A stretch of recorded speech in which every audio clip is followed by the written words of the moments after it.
ദൈവതിരുനാമത്തിന് മഹത്വമുണ്ടാകട്ടെ. ഏവർക്കും ഹെർമിറ്റ്സ് ടോക്സിലേക്ക് സ്വാഗതം. ഇത് ഹെർമിറ്റ്സ് ടോക്സിന്റെ 1110 ദിവസം. ഇന്നത്തെ പ്രഭാത ചിന്ത സെഫന്യാവ് 3-ാം അധ്യായം 1-ാമത്തെ തിരുവചനമാണ്.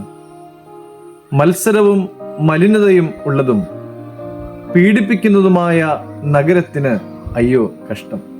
സെഫന്യാ പ്രവാചകൻ യെരുശലേം നഗരത്തെക്കുറിച്ചാണ് പറയുന്നത്.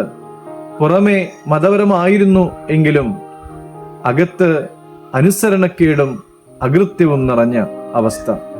പ്രധാനമായും 3 കാര്യങ്ങളാണ് തുടർന്നുള്ളതായ വാക്യങ്ങളിൽ നമുക്ക് കാണുവാനായിട്ട് സാധിക്കുന്നത്. ഒന്നാമത്തേത് അനുസരണക്കേട്. അവർ ദൈവശബ്ദം കേട്ടു, പക്ഷേ അനുസരിച്ചില്ല. ദൈവശബ്ദം ഓരോ തവണ മുഴങ്ങുമ്പോഴും അത് അവർക്കുള്ളതായ അവസരമായിരുന്നു, പക്ഷേ അവരത് പ്രയോജനപ്പെടുത്തുവാനായിട്ട് തയ്യാറായിരുന്നില്ല. രണ്ടാമത്തേത് മലിനത.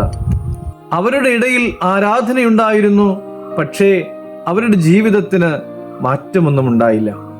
മൂന്നാമത്തേത് പീഡനമായിരുന്നു. അധികാരമുള്ളവർ നീതി പാലിക്കാതെ സ്വന്തം ഇഷ്ടം അന്വേഷിച്ച് പീഡകരായി തീർന്നു. പ്രിയമുള്ളവരെ, ദൈവം നമുക്ക് തരുന്ന അവസരങ്ങൾ നമ്മുടെ മാറ്റത്തിനു വേണ്ടിയാണ്.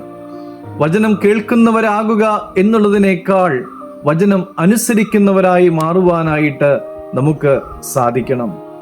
നാം നമ്മോട് തന്നെ ചോദിക്കണം, ദൈവം നമുക്ക് തരുന്ന മുന്നറിയിപ്പുകൾ നാം അവഗണിക്കുന്നവരാണോ എന്ന്. ലഭിക്കുന്ന കൃപയും അവസരങ്ങളും ഒരു മാറ്റത്തിനായി പ്രയോജനപ്പെടുത്തുന്നുണ്ടോ എന്ന്. പ്രിയമുള്ളവരെ, ദൈവം തരുന്നതായ ഓരോ അവസരങ്ങളും നമ്മുടെ മാറ്റത്തിനായി പ്രയോജനപ്പെടുത്തുവാനായിട്ട് നമുക്ക് സാധിക്കട്ടെ. ദൈവം അനുഗ്രഹിക്കട്ടെ.